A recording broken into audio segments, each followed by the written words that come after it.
So this is the Alloyworks radiator for the 99 Dodge Ram 2500. And I just want to do a quick unboxing video showing how they ship it, how they package it, and what the radiator looks like. So as you can see, shipping company kind of banged it around, but opening the top, it looks like there is a ton of padding in here. And it looks like they shipped it very, very well. So flip that. This side. And then the corner where the box is damaged. Very good packaging so far. So pull this out.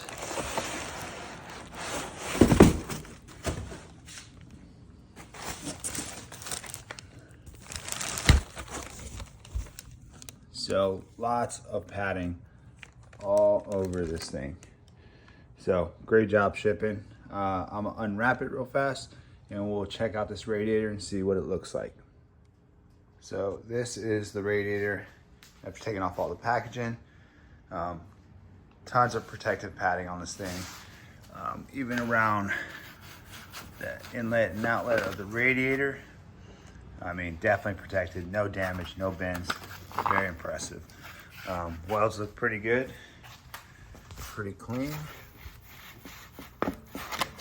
And same thing, no damage on anything. Tabs look good. These are the mounting tabs for the 99 Ram.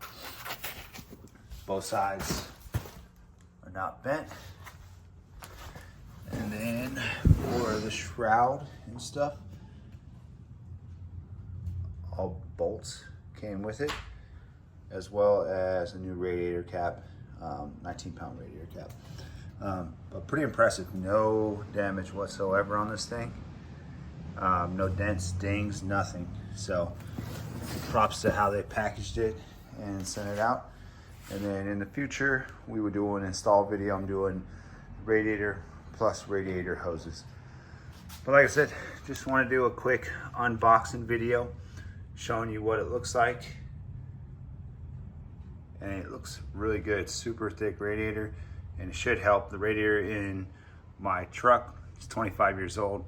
Never had any issues, but it's 25 years old and it's at the point where it's going to start having issues. Small little things like it cakes up with dirt and it's got years of crud. I've cleaned it multiple times, but it's a common thing on the Rams. But I decided just to go ahead and go with a new radiator, and this is the one I chose. So we'll install, we'll get a fitment, and we'll see how it looks. But for unboxing, it looks good. No damage, no bends. Props to the shipping company.